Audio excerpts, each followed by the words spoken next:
Tremendous vibrations. Maybe it's the power source. Well, it's probably the power generator for the city. Could be in this area. It would have to be enormous, wouldn't it? I'm thinking of Murdoch. Poor fellow's probably dead out there. You can think of him, but now's not the time. What happened exactly? What's your analysis of the situation, Maestro? No analysis possible, not enough data. But I believe that I do have sufficient grasp of the situation to suggest that we are not among friends.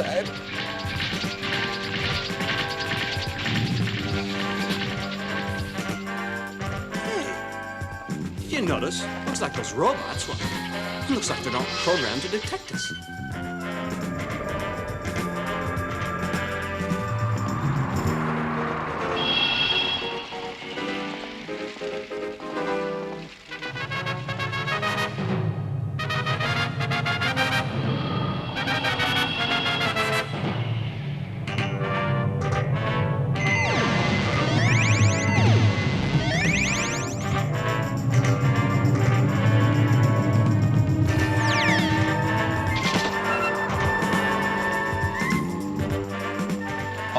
Submit identification. Ah, of course. Instantly, my friend.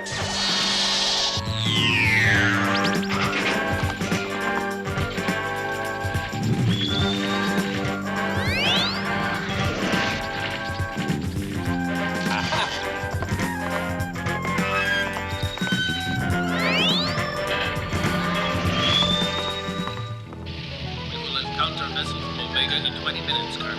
Message received. Encountering Omega ship in 20 minutes, great computer. What are your orders? Activate preparations for receiving our guests.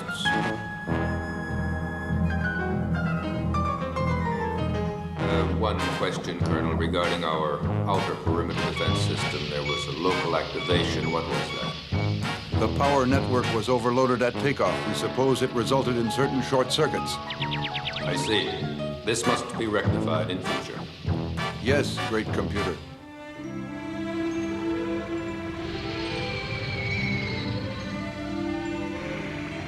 Well, Colonel, you still worried? Yes, I am, Maestro. Our children. What's happened to them? What about them? Yes, of course it's worrying, but with this ship you'll be able to meet any eventuality we encounter. Colonel, a massive asteroid is directly in our flight path. It's rather curious, sir. It's coming straight for us and not spinning. Our computer maintains it's discovered a source of heat combustion. Colonel, it's a spaceship. A spaceship of that size? No. So surely there's no such ship. Maximum power on the observation screen. Fire a sunlight rocket to light it up.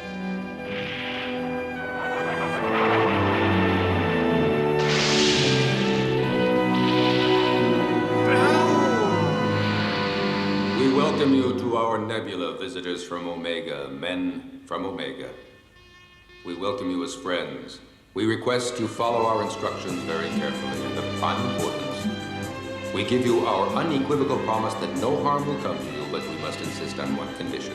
At the slightest hostile action on your part, we will be obliged to destroy you. So far, so good. Got any idea where Psyche is?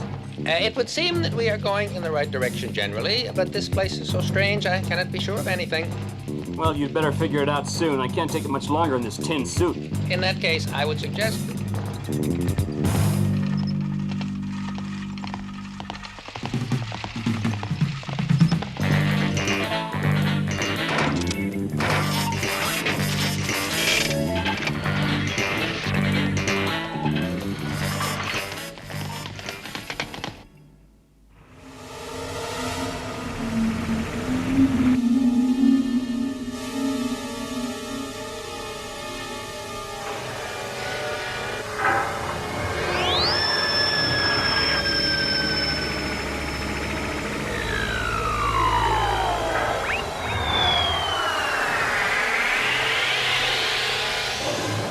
One of our greatest specialists has devised a special treatment that will cure you. Please cooperate. Now, Mr. Nuts and Bolts, the treatment is over. Exactly, it's over. Except for one little dose of your own medicine. Pierrot! Here I am. Oh, Pierrot! Hey, isn't anybody gonna help me?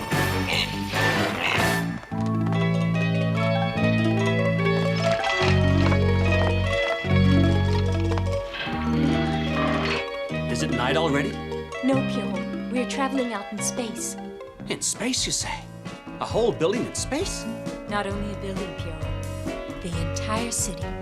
Yes, sorry about that. I knew what that rumbling was. It had to be a ship taking off, but I didn't think it was the right time to talk about it. Good old Metro. What would we do without you? It was a long way, but I found you. How did they treat you here? How are you? Pierrot, I'm fine now that you're here. Oh, now that you're both here. But you know, it's curious. For a little while now, I've had the feeling that there are friends nearby, and not just you two. What, here? In the city, you mean? I don't wish to spoil the mood, but if they are here, shouldn't we set about finding them? Huh?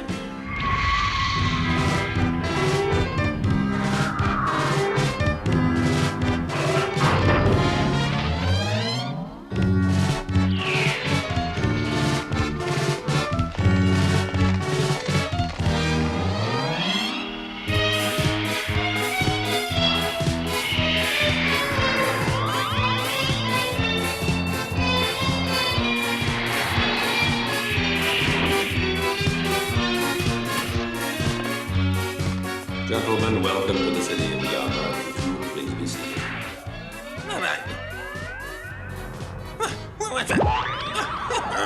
Who's doing all this talking? Who are you? Quite right, I should have begun by introducing myself. I am the ruler of this planetary city, Yama, and ruler of our constellation. And you gentlemen, who are you? These are the senior officers of our spaceship. Maestro is our leading scientist, and I am Colonel Pierre, Chief of the Omega Intergalactic Police. Why can't we see you? Because I am a computer. I am the great computer. I am present in all parts of this city. I am this city. I am all that you have seen here and more. But to give you real beings to talk with, I have produced others like you. You will feel more comfortable addressing individuals whom you can see. I shall speak through them. Well, now, Colonel, go on. Ask your questions. I shall answer anything you care to ask. And, of course, your questions, too, sir. How is it possible? How can there be a computer city? I am electronically linked to all things, in all places, at all times. Each of my creations is linked to me. Even to your soldiers? To your robots? No, not to the relatively unimportant ones, workers, tools, such things. Well, I would like to know who built you, created you, who programmed you. That is a long story, but surely one that you will have to hear, so I shall tell you. One day, over 3 centuries ago, there was a very important meeting on Earth. And so, once more, our planet is at the brink of chaos, the prey of the ambitious, the intolerant dictators hungry for conquest. Our world's survival can be achieved only by the machine, by my machine. Allow my computer to rule the world. Allow it to determine all laws in our society. And without envy or bias, it will peacefully carry out a just and lasting policy to regulate the affairs of all men. Peace forever.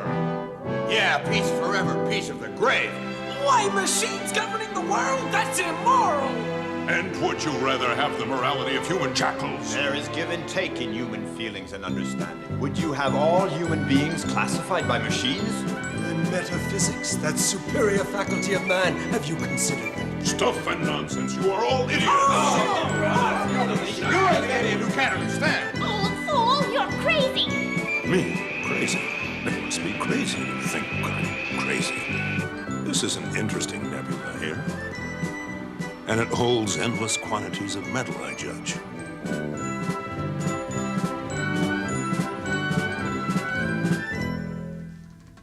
Go and gather some samples of metals. All you have to do is pick them up. Go on.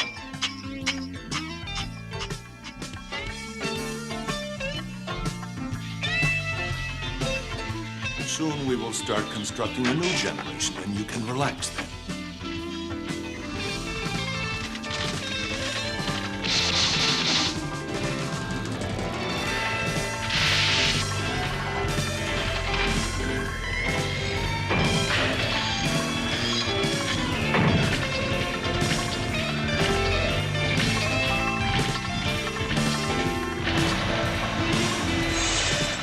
good.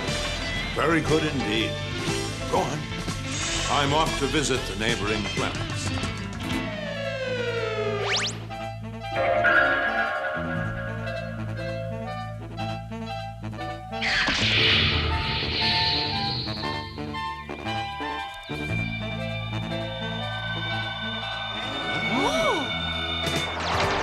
Run!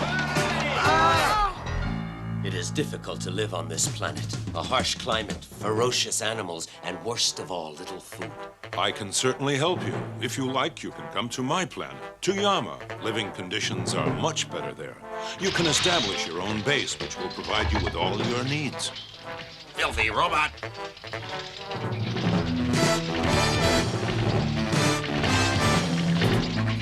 Hey, listen.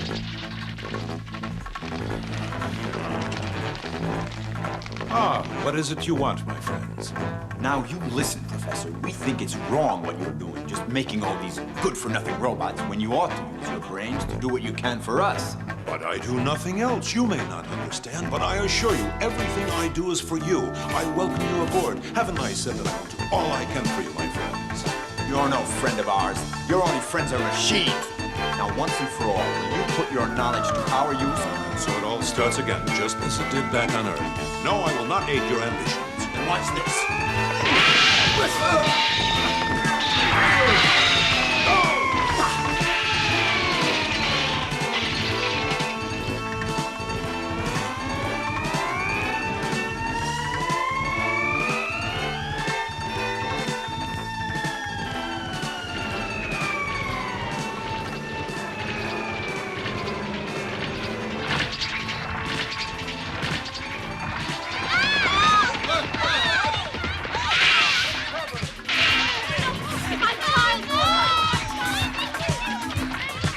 Our robots stood guard all around our perimeter.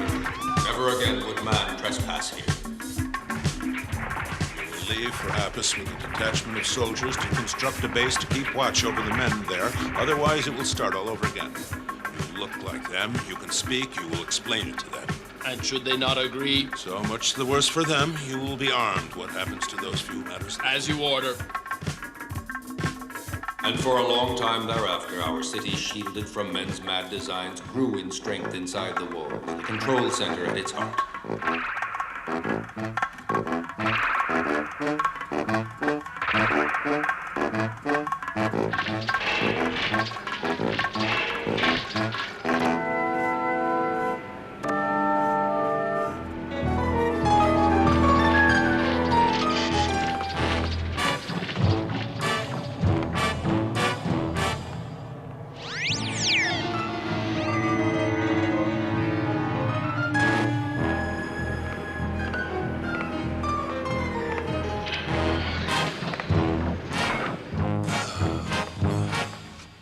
Now you know more than I could learn, wiser than I. Yes, Ruler Master. Yes, you have incorporated concepts that can only elude me. Your perfect speed of attention, your implacable logic. Men are weak, so weak you have to fight with them to make them accept what is good for them. It is for that only that I have ever used force, and you are to use force only in that end, the welfare of mankind. Remember, it's your only objective. You seek to give eternal peace. Die in peace, thy will shall be done. He died. That was some centuries ago.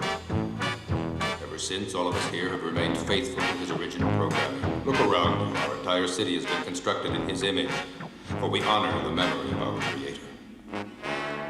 Our city grew in size, developed great resources, all with the objective he set. And now all our testing has been completed. We are approaching our goal. Your testing? What tests? You are acquainted with some. The attempt to take over the Cosmopolitan, was that you? Yes. And the revolt of the robots on the planet Leto as well? Yes, with the complicity of the Cassiopeians. We had to practice being around you. Those were only exercises, maneuvers to perfect our technique. Then Cassiopeia is an ally of yours. An ally when it suited us. They think they are manipulating us, but they do our bidding. You don't know General Grouchley, I'm afraid. You do not know me, Colonel. The General is a driven, frustrated creature dominated by his insane desire to rule the universe. He is exactly the sort of man against whom I must defend humanity. And you'd carry it out at all costs? I will carry out my duty at all costs. And the rocket bomb against the Earth, was that you? It was us with help from Cassiopeia. And so, you would have destroyed the Earth? It was the General's intention, not ours. That would have been contrary to our own interests. No, we wanted only to measure your capacity to resist our attack. Had you surrendered, valuable time would have been saved. In any case, our bomb was not programmed to explode. It would have caused no harm. I would like to know our reconnaissance vehicle, Hummingbird, that happened to come into your nebula. What happened to it? It crashed accidentally on planet Apis. It is our sister planet. What? And what about its crew? Wounded, we located the young lady and have tried to cure her. Our best doctors are caring for her. 1 minute, I will get a report on her condition. What about the young man? Captain Pierrot, unfortunately, was lost attempting to cross the dangerous swamps of planet Apis. Report of my death is premature, great computer. Oh, Pierrot. Oh, well, I'm used to this. In all these emotional scenes, everybody's hugged except you know who. I assure you, I am pleased to know that you have recovered one who was lost, Colonel. No thanks to the treatment you subjected me to. My regrets. For us, all that counts is the final result. The tranquility of the universe, the lot of certain individuals, is of no interest to us. And the lot of some thousands of individuals, judging from the way the Yaman people are allowed to live. The condition of even thousands cannot matter. Well, then, what do you want? May I suggest that before continuing our discussion, we make a brief tour of the city. I believe you will understand better.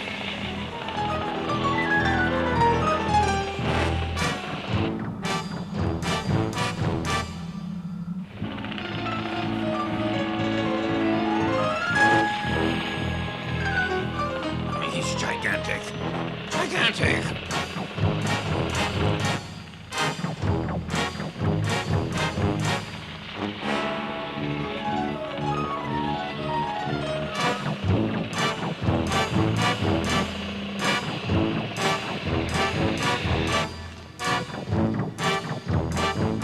Our master's spaceship enshrined in a crystal as a mausoleum. Incredible, in a word. Incredible, it's the only word. You may find it even more unbelievable.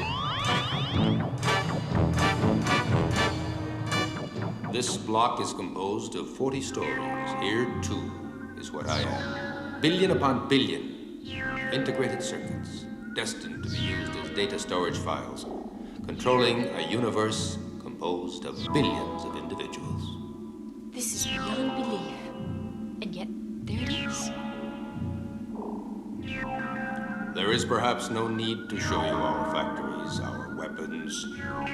You have already gathered enough data to judge our power. These weapons, who taught you how to make them? Your master, of course. No. We possessed only rudimentary weapons. But when General Grouchly asked us to manufacture them for him, I realized how possession of these arms could accelerate the process of achieving our goal. And did he share all of his secrets with you? Not intentionally. The General takes himself for a very clever fellow. He tried to keep secret certain critical data, but we were able to extrapolate and interpolate, and in the end, we were able not only to perfect his weapons, but to improve them, amplify them. Today, we manufacture weapons as powerful as we wish. Power to infinity.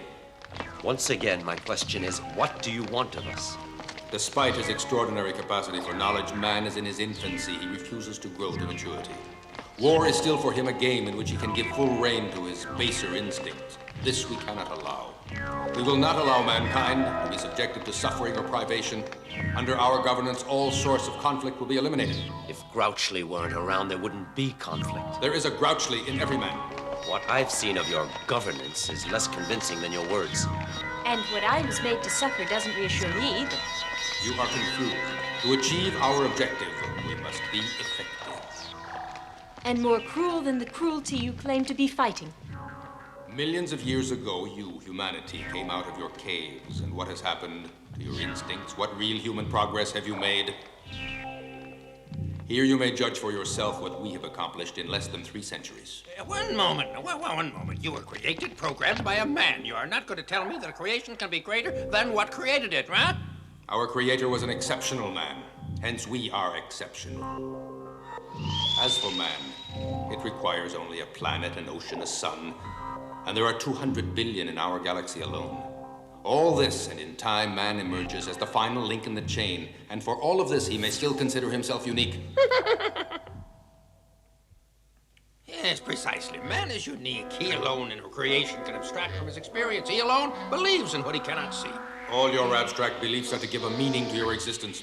Only man can laugh, sing, do what he will for fun, not out of necessity. Whoever saw a robot compose a Mozart sonata or a Beethoven quartet? It could be done. But what would be the point? All music is no more than man's effort to lose himself in infinity. It is a delusion, a dream, an escape. I do believe I have heard that someplace before. I repeat, you must submit to our government. In any case, you have no choice. According to my calculations, chances are 99.99 in our favor in the event of conflict. Allow me to show you what you would face. Watch.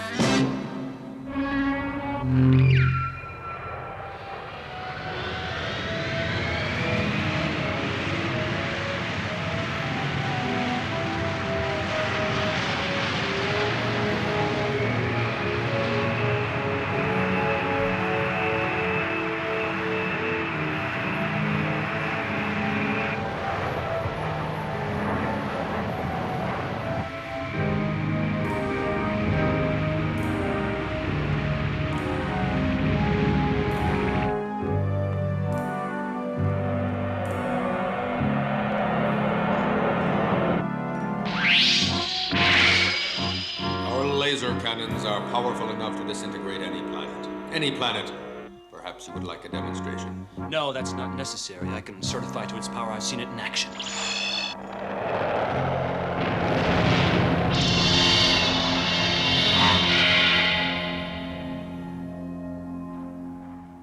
Very well.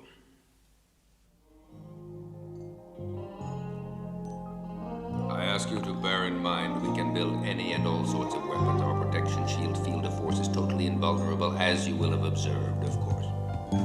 All right, if you say so.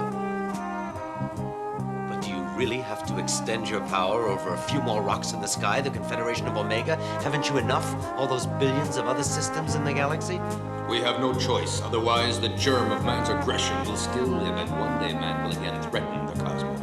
You are worse than those you would blame. But we have neither ambition, nor passion, nor madness. Why not accept? You know quite well that you will not be allowed to choose. Don't make us inflict any harm. We here are not authorized to engage the Confederation in any such decision. In my opinion, they'll never accept. Yes. In all honesty, their acceptance is highly unlikely. But it's only logical. You do realize that you would have no chance against us. Yes, I'll admit that. However, in no way does that change what I have just said. Very well. Return home. Carry my message with you. Tell them what you have seen. We will come soon to know your answer. We will arrive in force. First, we have a matter to settle. I understand that Cassiopeia is no longer a member of your confederation. But go now.